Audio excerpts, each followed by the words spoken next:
Hi, this is Ginger from In Sheep's Clothing Yarn Shop in Torrington, Connecticut, here to welcome you to another episode of Focus on Fiber. So today I'm going to show you a lot of options for making a quick and easy fingerless gloves. Let's get started. Okay, so I think in the past you've seen some of these fingerless gloves that I have here. These are a little bit more complex. I don't want to say complex. I shouldn't say. A lot of things I try to do are not complex. They're maybe just a little more details. This one has, some color work in it, but it's basically the same mitt as this one is. These just happen to have thumbs on them and the ribbing. So you have a little shaping where the thumbs are, right here. Okay. Now, if you want to make a fingerless glove and you don't want to be having to think too hard or do anything that's very difficult, something easy in front of the TV, or say you're a soccer mom and you just want something fast and easy to work on, something mindless, you can do a fingerless glove that doesn't have a thumb on it. And what makes it even easier yet is you can make one like this one right here that I just think this is the cutest thing ever. I generally don't like to work on flat things because that means I have to sew it, but the way that this was worked up, the seaming was actually very easy on it. So this just goes on like this, and it just has a little hole there for your thumb. And what really is pretty special about these is they're really long, so they're very toasty when you need them to be. And I love the cable. So we are going to be I'm going to show you how to make this really great cable. It's not hard.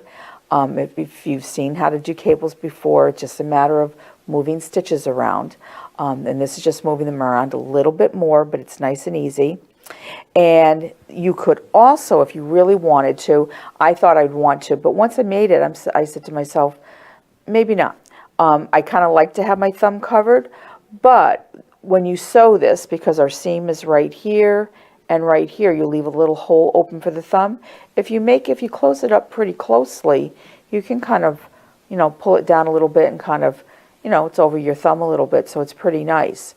What they did on this mitt, the way that it was designed, that I like how the seam is, because if you really look, it's like, where's the seam? Well, what they did was they had a selvage stitch. And a selvage stitch is when you have a knit stitch at the beginning. It's an extra stitch. It's a knit stitch at the beginning of your work. So like say right on this piece here, I have a little knit stitch on this side and a knit stitch on this side. So the beginning and the end of every single row, you always knit that stitch. And then what happens is, what's so great about this one is you got your selvage stitch, then you have one knit stitch, and then your 2 purls, and then it goes into purl 2, knit 2. On this one here, you end with a purl, a knit stitch, and then your selvage stitch. So when you go to sew these two together, and you put them together like this, now I like to do what's called a mattress stitch when I go to sew. So I'm sewing it from the right side. When you go to sew, those 2 little knit stitches, your selvage stitch, get tucked inside your seam. And that means that you're left with one knit stitch on one side and the other knit stitch on the other side, which results in you having 2 knits together, which blends right in with the rest of your ribbing. And this is kind of like a little thick and thin yarn. It's uneven, so I don't even mind the fact that there's a seam inside. I don't even notice it, because sometimes that kind of bothers me. But this is perfect, so I'm really very, very thrilled with these gloves. Now, if you wanted to, we'll get on to, doing this cabled one, but if you wanted to do, say, a really super simple glove for yourself, and it doesn't have to be a long one, you can make it as short or as long as you want it to be. You just kind of try it on and see what you like. Or if you have a pair that you already like, you just measure it and go for it. So what you can do is, see, this is the other side. This is all the ribbing that we have on this mitt. You could simply omit this cable. Say you don't like cables, you're scared of cables, you want to wait and try them another time, not a problem. Just do the ribbing. It's nice and stretchy. It's very forgiving. If your hand's a little smaller, it won't stretch so much. If it's a little bigger, it'll stretch a little bit more. I think we put about 36 stitches on this one here. As long as it's divisible, you know, that when you go to sew, if you're going to sew it, well, 36 stitches, there you go. When you go to sew it, it's going to seam up perfectly, and you won't, it'll all be nice and even, and your rib will not get broken. Now you can also do any stitch you want to. If you wanted to do a mitt like this, you could do seed stitch, you could do anything you want. Whatever your favorite stitch is, you can. And the other thing is that when you go to sew it, you know, it leaves that little thumb hole open. So you just want to take into consideration what stitch that you're doing. And as far as when you go to sew it, if you want it to look nice and neat, you want to think about how those numbers of stitches are going to play into your end product. Another thing that you could do with these if you want to, you could put you could put ribbing at the bottom of them if you want. You could put a ribbing at the, like we have on this pair here, if you want a ribbing on the top to help kind of, you know, close up your the top of your hand a little bit, keep you snug in the bottom. This one here happens to have what's called a corrugated rib, which is more a decorative rib. It doesn't act quite so much as a rib as it does as more just looking really, really pretty and very, very, very effective in the black and the green like that. And actually, that's what it has on the top too. But to get on to, oh, and then just one other thing too, like say that people think, knitters think, oh, it's so hard to come up with your own pattern. They're afraid to do it. They're afraid to take an existing pattern and make any changes to it. It's not that hard. As long as you're taking something that's pretty, you know, a little more basic, you can make your little changes to it. Sometimes that's how it starts with you, is you just make a little change here and there, and before you start to get a little bit braver and braver. But don't be afraid to, this is a perfect project to start and be your own little designer and create your own, you know, your own design. And you can simply start by, if you don't know how to start, like, okay, the ribbing, perfect. So you start out with the ribbing and you see how it fits you. The secret behind this is make a little swatch with the yarn, with the needle. So if you know about gauge, which one of these days we're going to have a really major talk about gauge. If you don't already know about that, you're going to make a little swatch, and you figure out, you need to figure out what your measurement is on your hand. So you could try something on and see what the measurement is. And then it could be as simple as putting that little piece of gauge on top of your piece. So say it was this size, and say it was, you know, 14 stitches. Great. 14 times 2, because you need a top and a bottom, there's 28. And you want to add a couple more stitches for your seam. You're off and running with those numbers, and you can always play with them a little bit. But that's what I was saying, is if you do a forgiving stitch, something that it will stretch a little bit, that gives you a little bit more ease to work with. So we are going to start with this cable today so that you can see how to work that in this really yummy yarn that I like here. Okay, so I think what I said, we did put on 36 stitches here. And as you can see, this was, oh, and this was another thing. When you are designing your gloves and you have the thumbs, if it's ribbing, you don't have to think any further than just doing your ribbing and then just seaming it up. When you go to put a cable on, you have a right hand and a left hand. So you have to be really, really careful. And I thought I was being really careful. I guess I was a little tired. So I made the first one, and it went on to, okay, it was my right hand. Well, you have to make sure that you do the reverse when you go to do your left hand. Otherwise, you know, you're going to have two of the same hands. It's not going to work out. So when I started my piece, my cable was on the left-hand side of my work. And now this piece here, my cable is on the right side of my work, because when I go to sew it, see, there's going to be my seam. So see, this cable is going to be closer to this cable, and the rib's going to be on that side. So we definitely have two hands. So you just want to make sure that you remember that, because that can be a little bit of a problem. I had to start a second time on this one. Okay, so this particular pattern on the cable here is a 12-row repeat. And so you have a cable here, and then you work some rows here, and then you have another cable twist. You work your remaining rows, and then you have another cable twist. So there's 2 different cable twists, and I want to show you both of them. What I'm going to do is probably, instead of working across my entire piece here, I'm just going to work the cable so that I don't have to bore you with the ribbing part. Okay, so now what I'm going to do is, remember the selvage stitch, I'm always going to be knitting that first stitch. If I can get into it. Okay, so I'm going to knit my first stitch, and then the second one is a knit. So now I'm going to purl 2, because I have ribbing, knit 2, purl 2. And you usually, when you have a cable, you're usually working with either at least one, usually 2 or more purl stitches in front of each of your cable section. Because what it does is it helps to showcase the cable. It helps to, as you can see here, it helps to push the cable out. So you want to have those purl stitches which recede and push the cable out. So we've got those first 2 purls, and now what I want to do on this cable is, and as you do this cable, you'll start to be able to see it, and you know which way you have to move your cable needle. I happen to like to use a short little double point needle for my cables.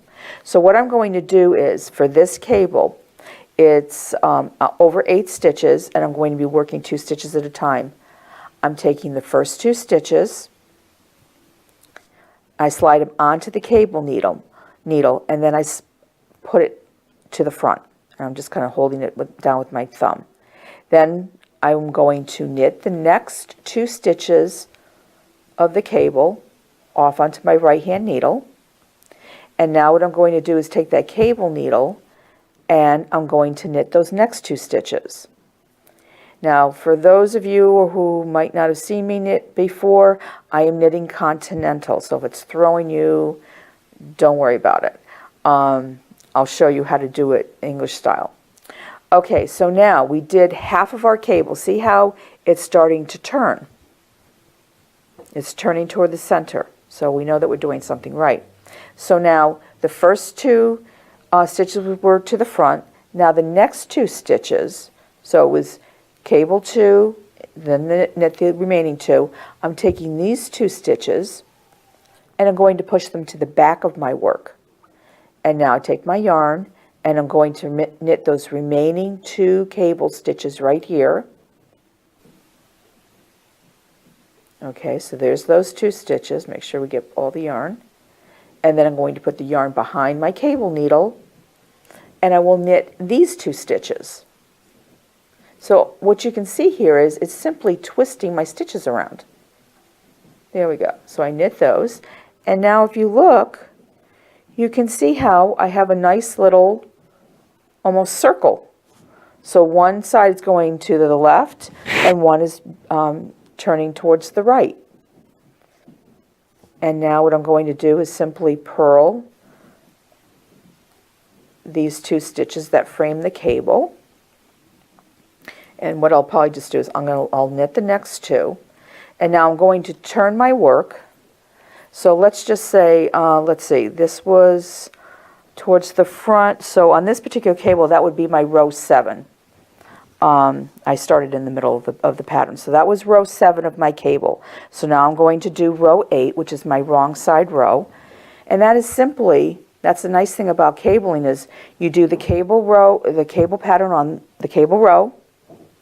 And then you just, when you turn it and you're on your wrong side, you are just knitting and purling the stitches as they appear to you. So I'm just knitting and purling. And when I come to the cable stitches, because those were 8 stitches, I know, and I could see it, that I have to purl these remaining 8 stitches. And they might feel a little snug because they're twisted around a little bit, but that's okay. You get past that first wrong side row of your cable, and it's easy after that. You're past the twist. Okay, so I'm going to, that's purl 8, and I'm going to knit these 2 and purl the next 2, and I'm just going to turn my work. There we go. So that was row 2, technically row 8 of my cable. So now I'm going to do 9. 9. So one way to help keep this in your mind is the right side row is an odd number, so that helps me remember. So I know that row 9 is a right side row, and my evens obviously are going to be my wrong side. So now I'm going to work across this row. This is not a cable row, because we've already done that. We have a few more rows to go before we cable again. And so now these stitches I'm simply going to be knitting right across. So what I'm working right now is, I'll show you, just get across this part here. So this part is this little section right here. We've made our little turn right there, and now we're just working this little section. Okay, so I've got knit 2. Okay, so that was row 9. So now I'm turning. So now we've got row 10. And again, super easy. You just follow the stitches as they appear to you.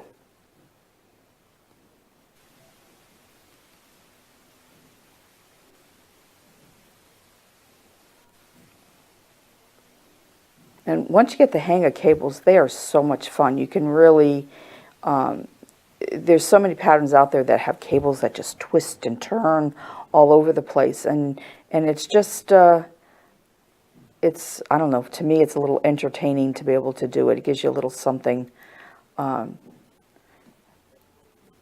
look forward to. Also, the other thing, okay, so that was row 10. So now I'm on 11 because it's an odd row. It's also one of those things that once you do a cable twist and you start knitting, you start working and you have another cable twist coming, you don't want to stop in the middle before you get to that next cable twist. You have to keep working until you get to the next one. And then when you've done that one, it's like, well, keep going until you have to stop, you know, when the cables are. But it's a nice thing to keeps you going, and it's not boring at all. Okay, that's 11.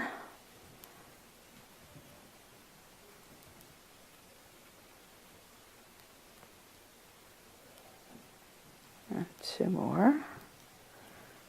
Okay, so now it turns, so now this is going to be 12. And then the next right side row will be our other cable. So let's see, so we're purling here. Oh, so okay, I'm sorry. You probably just maybe were thinking to yourself, oh, wait a minute, you're not doing the selvage stitch. I'm not, because I'm just working the cable section. I'm not going all the way across. If I were working all the way across, then yes, I would be doing my, my selvage stitch.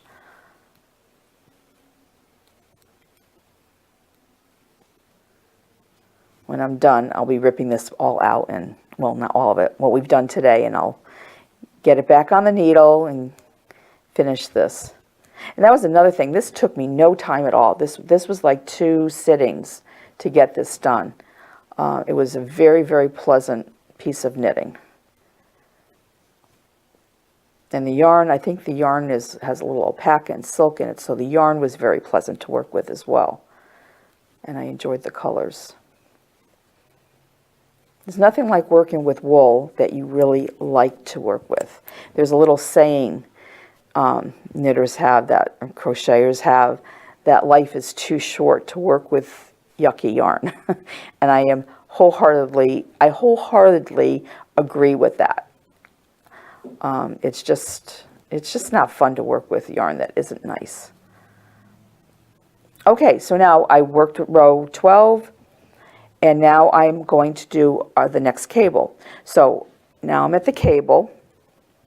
Now just by looking at it, you might not know it right now, but we put our first 2 stitches to the front. So that means we want to change it up now because we're not going in, we want to go out now. So that means we have to do the opposite. We can follow our chart, or we can figure it out after a while that we can simply look at it and know what we have to do. So now what I'm going to do is take those first 2 stitches, and instead of putting them to the front like I did before, just going to slide them to the back of my work. Sometimes what I do is I just kind of stick it right through my work like that so it stays out of my way. And then I'm going to knit the next 2 stitches like that, yarn to the back, and then I'm going to knit those next 2 stitches. Okay, now let's see, so my stitches went yarn to the back for the first half of my cable, so that means we're going to switch it up for the other side too. So we're not putting it to the back, we're putting those first 2 stitches to the front of our cable. And we'll knit the next 2 stitches, and then we're going to knit right off of this cable needle, and that will make the rest of our cable twist. So I'll do this, and let me just do the last couple of stitches, and then we'll get the big reveal of what it looks like. There we go. And there we go. So now what it's done is we went in, and now we're going out. See how it went the other direction? And there's our center section. And then if you notice, it also makes a cute little rounded piece on the side underneath the cable as well. So now, okay, so that was row, now we're to, that was row 1 of our cable. And now we're going to do row 2, even row. So now again, we just follow our stitches. Knit, purl 2, knit 2, and then purl across those cabled stitches that we did. And as you can see, we're just moving them around, moving them in whatever direction we want that cable to bend to. You can have a lot of fun just kind of playing with them yourself and just make up your own cables.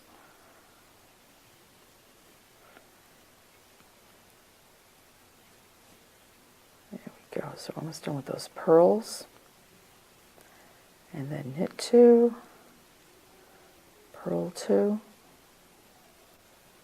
there we go, turn it around, and there we go. You can see the cable a little bit better. It almost makes like a little X in the center there, and there's our stockinette stitches. We're back to our 8, going straight across. So let me see, so that would make this row 3 because it's an odd number. There we go. So knit 2, and then purl 2, and then we're just going to knit across.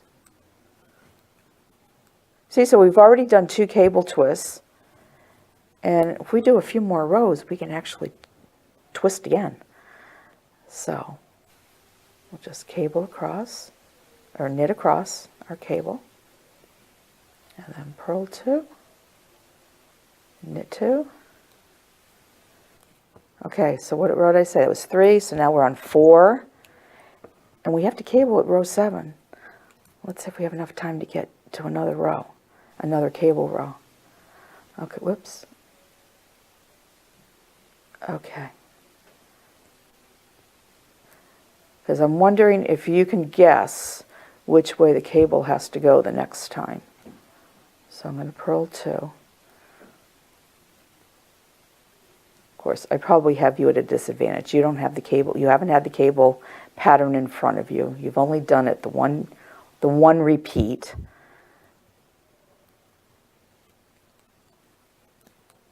Okay, so let me see. I said this was row 4.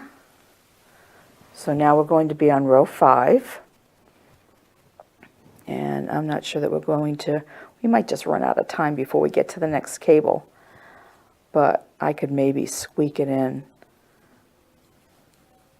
Oh, maybe not. I'm a pretty fast knitter here. because we just have to do this last row here, one more wrong side row, and then we're ready to cable again. See what I'm saying? It's kind of like eating potato chips. You can't just have one. You've got to keep going until you get to the next cable twist. So we'll do this last purl twos, knit 2, and then purl across our stitches here. Okay, almost there. That's the thing about cables. They're so well worth waiting for. Okay, we're almost there. Okay, so now we're on row 7, which is going to be our cable twist row. And we're going to knit 2, purl 2, and here's our cable coming. Okay, so now we're looking at it. We want it to go in. So if we want to go in, that means we have to take, no, I almost did it wrong. We have to take our first 2 stitches, put them to the front of our work, knit the next 2 stitches,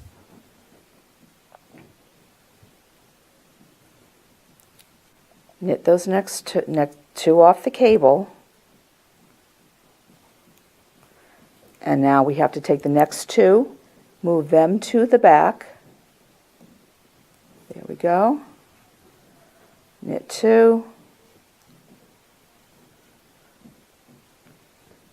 Knit those last 2 cable stitches off the needle.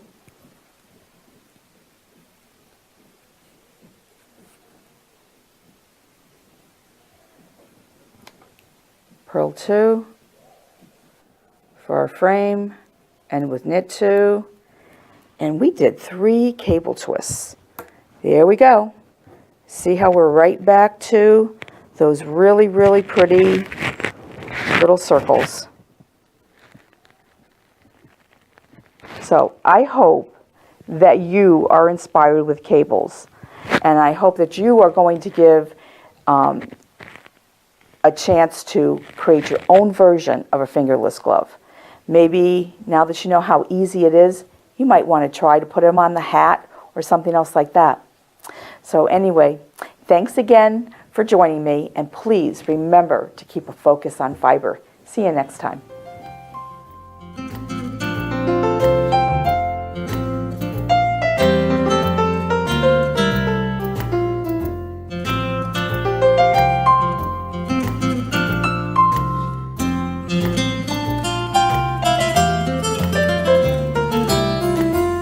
Funding for Simsbury Community Television is provided in part by contributions from viewers like you.